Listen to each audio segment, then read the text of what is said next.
travelled with his siblings from their home in France to spend the 2010 Christmas holidays with their eldest sister, Magali Bamu, and her partner, Eric Bakubi. When Christy wet himself inside the flat, Bakubi became convinced he was a witch and used an armoury of weapons to exorcise the evil spirits. There were various knives, a hammer, metal bars and wooden poles, and tools that were left heavily blood-stained. Christy's ears were twisted with these pliers, and this bag of ceramic tiles was smashed over the teenage boy. For 4 days up there on the 8th floor, the children weren't allowed to eat, sleep or drink. They were forced to pray and take part in what was a sadistic ritual that was under the guise of deliverance. Bakubi and Bamu's twisted logic was that it would banish the evil spirits.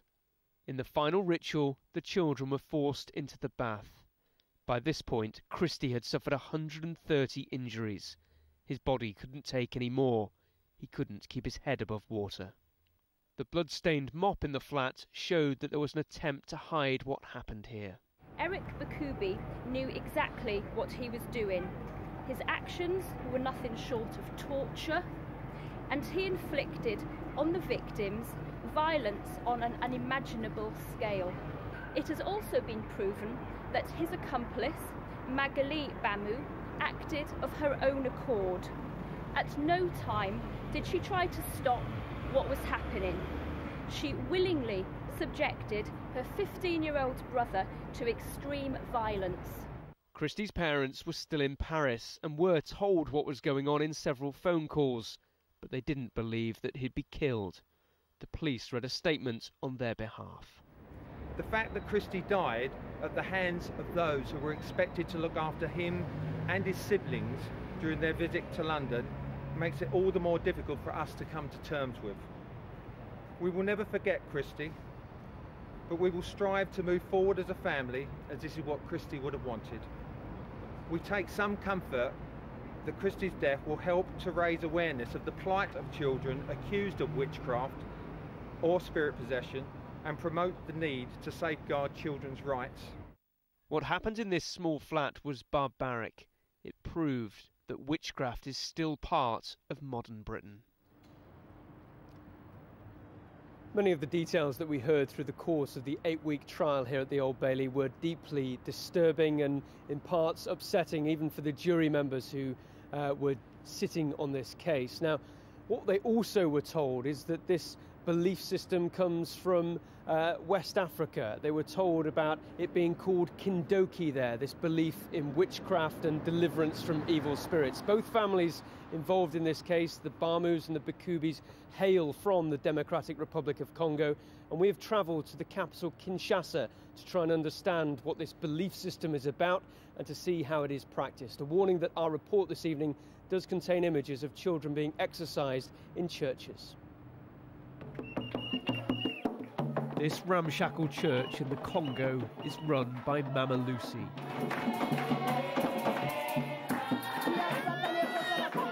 Her people come to worship, but they also come to be healed.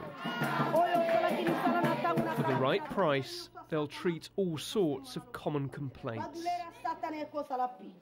But in the corner, curtained off from view, there is a witch doctor's surgery.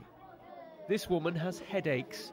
Her treatment is designed to suck out the evil spirits. The objects that are removed apparently were placed in her body by witches.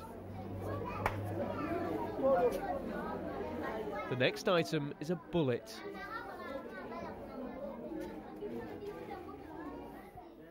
It is a conjuring trick. The witch doctor had it in his mouth, but the woman is told that it came out of her head.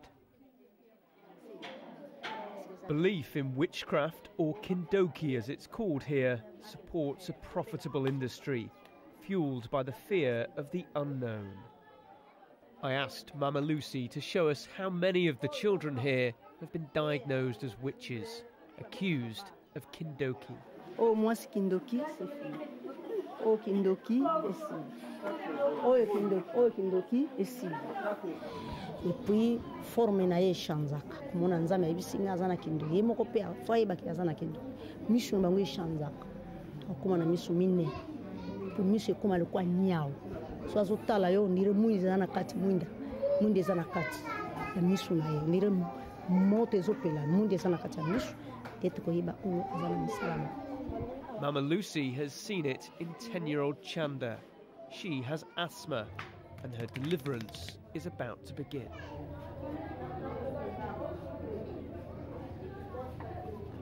The violent massage is followed by a series of blows.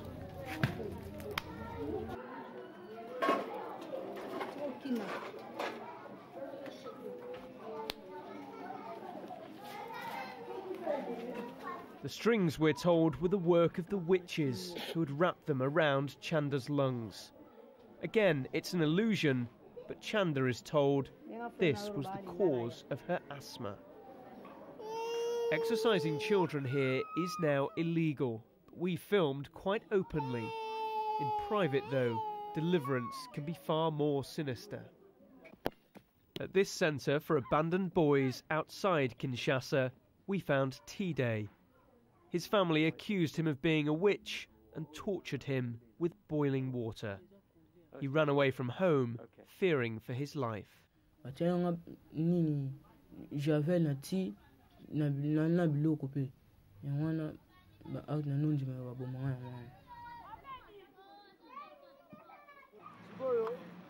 Amongst the street children in the Congo, it is a depressingly familiar story. They are victims of poverty, but also the idea that evil spirits must be banished, whatever the cost. It's exactly what happened to this boy, Lionel Makola. His only crime was to take his father's pen. It coincided with his dad being rejected for a job. A pastor in this community then told his father that this polite, intelligent young boy was a witch. The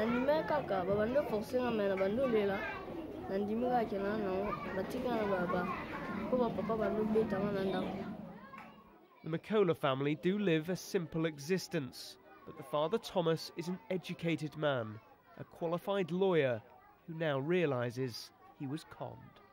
It's not good to beat the son.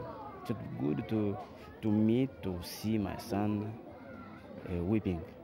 But in that moment, my heart pushed me to commit that act. But do you think the pastor was right in what he said to you, that your son was a witch? In that moment, I believed, but not now. That pastor works for money because our economy is not working. And that is at the heart of Kindoki. The poverty and social problems here have created a fertile ground for pastors to make money out of people. It's child exploitation on an epic scale. Tom Parmenter, Sky News, Kinshasa. Well, back to Tom now at the Old Bailey. And Tom, there are warnings tonight that in Britain this is not an isolated case.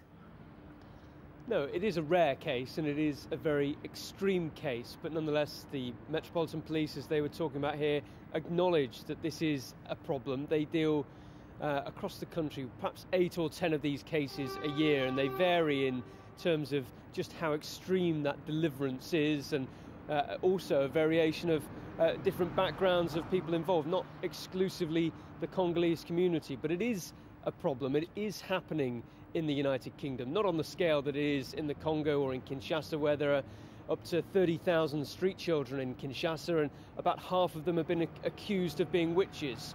But nonetheless, it is still a problem here, and what the police also acknowledge is that this is vastly underreported. So quite often this abuse is taking place in major cities in the UK and just not getting reported. So it is something that they want to try and raise awareness of, to try and ensure that no one quite has to go through the quite dreadful torture that Christy Barmu was subjected to, that we've heard detailed here at the Old Bailey.